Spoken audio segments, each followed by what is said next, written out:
Siamo qua per spiegare a tutti i cittadini favaresi che questa struttura non è destinata ad diventare sede di nessun centro di accoglienza.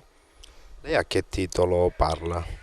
Io parlo a titolo di persona coinvolta nella vicenda per caso, penso più per ragioni politiche. Questo è un immobile che appartiene tra gli altri in parte alla mia famiglia e abbiamo negli ultimi tempi ingaggiato una serie di trattative per un affitto ad una struttura per disagiati mentali, per disabili mentali e ad una per minori non accompagnati. Parliamo però di comunità, non centri di accoglienza.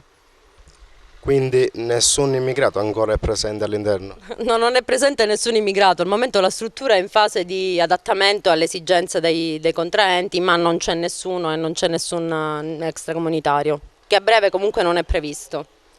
Che cosa è successo in questa struttura? È successo che da qualche mese a questa parte la popolazione, i residenti, la dirigente scolastica della scuola che è confinante con una parte del giardino hanno creduto, non so indotti da chi e a che titolo, che questa struttura era destinata da lì a poco a diventare un centro di accoglienza per extracomunitari e quindi in sostanza si sono mossi preoccupati per le conseguenze in effetti prevedibili su un quartiere per la presenza massiccia di extracomunitari, si sono mossi per avere chiarimenti che io ritengo di avere dato ma che evidentemente non sono bastati se ancora qualcuno è convinto che questa è una struttura destinata a diventare centro di accoglienza. Sono visibili ancora i segni di un incendio. Sì, sono visibili segni di un incendio che non so se potete vedere. Il portone è stato qualche settimana fa incendiato da ignoti, probabilmente per la preoccupazione, per le preoccupazioni legate alla creazione di questo centro. L'episodio è stato denunciato dagli attuali detentori dell'immobile. A breve, insomma, sicuramente le responsabilità saranno accertate. Lei su social ha avuto uno sfogo, parla di vergogna. Sì, ieri, giusto ieri, devo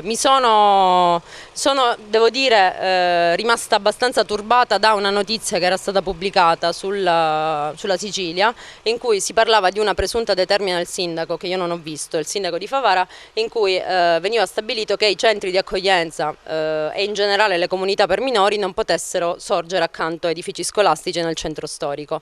Io sono intervenuta non per difendere questa struttura, ripeto, questa struttura non mi appartiene, io ho solo curato una parte, facendo l'avvocato, amministrativa, che è quella contrattuale, non avrò nessun utile della creazione di questa struttura e non ho nessun legame col mio partito, eventualmente per l'eventuale ricezione degli extracomunitari.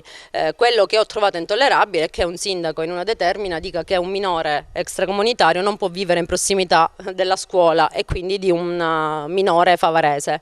Ho contestato questo e in generale mi sono molto stupita del fatto che a fronte della protesta dei residenti, dell'interessamento della dirigente scolastica, del prefetto, quando è stato pubblicato, anche se la notizia non è stata passata né da me né da nessuno dei proprietari dell'incendio del portone, nessuno abbia speso una parola per condannare questi atti che sono atti di codardia e di viltà. I proprietari al momento non hanno ancora presentato una querela, siamo ancora nei termini eventualmente per proporla, ma io credo che poi al di là dell'accertamento delle responsabilità penali nelle sedi, fondamentale sia tranquillizzare tutti i residenti, i genitori dei bambini che frequentano la scuola, la dirigente scolastica che aveva già scritto in passato al prefetto e al provveditore, non c'è nessun centro di accoglienza, nessun numero mi dicevano 300-400 extracomunitari in arrivo, le strutture saranno, peraltro dico anche questo, è solo il piano terra che al momento si appresta ad essere locato, è destinato a tutt'altra attività e ovviamente sarà garantita dai titolari la sicurezza del quartiere e dei residenti.